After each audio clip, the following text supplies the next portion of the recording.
Trying to sort out Robert Scott's car. We've always thought he was going to be quick. He drove a brilliant race in mixed conditions at Silverstone, and then again at Rockingham he just pretty much got his head down and went away. Yesterday, with that problem, it really highlighted the level of skill. The Moto Motorsport guys have had some brilliant success in the past, notably with Kimi Räikkönen winning the first of this one-make formula in 2000. Yes, that's right. So Hamilton, of course, backed by McLaren, who have a very great interest in his future career prospects. And in fact, Lewis did tell me yesterday he's going on holiday this week, and they've still got problems with that car. Hamilton's going on holiday this week, but he will be at Silverstone as a guest of McLaren next weekend for the British Grand Prix, of course. So certainly mixing with the right people if he's to make a success of a future career in Formula One, hopefully.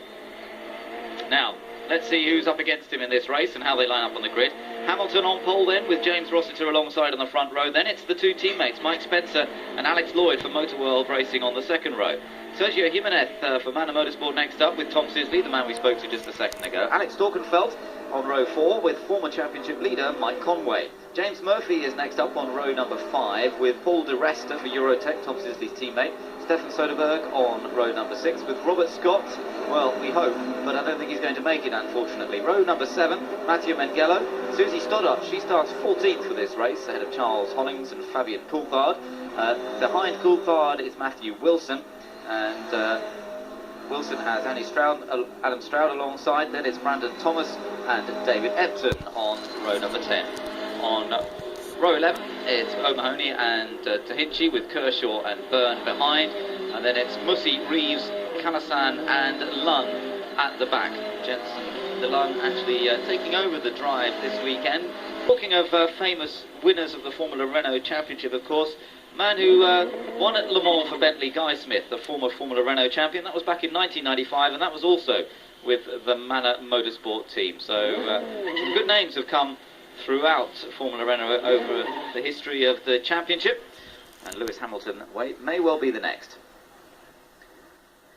So we're all set for 16 laps of the Formula Renault UK Championship to get underway here at Croft. It's Lewis Hamilton versus James Rossiter on the front row of the grid. We're waiting for everybody to move into position. Last few cars are in place, are they? No, they're not. We're still waiting for one or two, and I think they may have stalled coming around the hairpin. It's so slow there, of course, that it's easy to stall the engine. I think the last few are coming into place now. Front runners will be waiting, hoping their engines aren't going to overheat. In the meantime, you can see the heat haze that is very present on the start-finish line, and it's a good quick change. And who's going to get off the line? Well, it's Lewis Hamilton who gets away ahead of James Rossiter, and those two really getting away much quicker than everybody else behind. So slow away. One of the Motor World cars was pretty slow. I'm not sure which one it was. Whether it is Spencer or Lloyd who's come up into third place, we'll try and spot that in a second. But Lewis Hamilton really making an excellent getaway. There's Robert Scott joining from the pit lane. That's going to make it a very tough race for him to try and do anything about it. Yeah, he's got his work cut out now. Having said that, he's got a good car underneath him, and we see already Lewis Hamilton has really got his head down, but he has got pressure already from Rossiter, and Spencer's not that far behind either. It's still anyone's race. Yeah, Lewis Hamilton, as you say, is not getting away on this first lap, that's for sure. And coming through down in towards Sunny, he locks the brake just briefly. James Rossiter still in second place right behind him. And Rossiter so fired up to try and make up for the disappointment of not getting a finish yesterday. Right behind them then, it is Mike Spencer running in third place. And then following him through, it is Alex Lloyd. Alex Lloyd's car having changed colours this weekend. He's now running the car in red rather than in the yellow and black of the other Motor World cars. Coming through on the inside, James Murphy trying to get past Storkenfeld, I think that is. Yeah, Murphy had a good start as well. I noticed from our viewing position he got a really good getaway.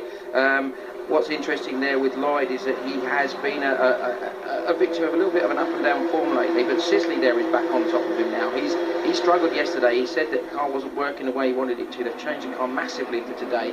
Didn't get a great start. Lloyd got the jump in him, but let's see if Tom can get back. Yes, few through the chicane safely, banging over the curbs as they do. The downforce provided by the front wings and the rear wing here making a big difference, of course, to cornering speeds compared to the Formula Renaults. Look at the battle between the two teammates there. So Suzi Stoddart and Matteo Mengello are the two battling for 12th place. And that's all getting very close indeed as James Murphy comes through. He's also got to watch out for Paul Diresta right behind him. Diresta, the cousin of Dario Franchitti, in his first season of Formula Renault racing this year, having moved up from karting. Very successful kart racer, as of course was Lewis Hamilton, the race leader, who is so far so good, keeping in control of this race. There's Hamilton then, second place for James Rossiter, third place for Mike Spencer. Spencer's been pretty impressive, I have to say, this season already. As a new boy to Formula Renault with no previous experience. Of course, he came in as the reigning Formula Zip champion, and from that it was karts. And he's doing a good job and certainly upholding the honour of the Formula Zip contingent. Look at this, bit of battling going on further down. And again, Suzi Stoddart was involved in that. I think she's got past Mengello now. In fact, she's got a car or two, Coulthard, that is, Fabien Coulthard, between her and her teammate. Yeah, Suzi's had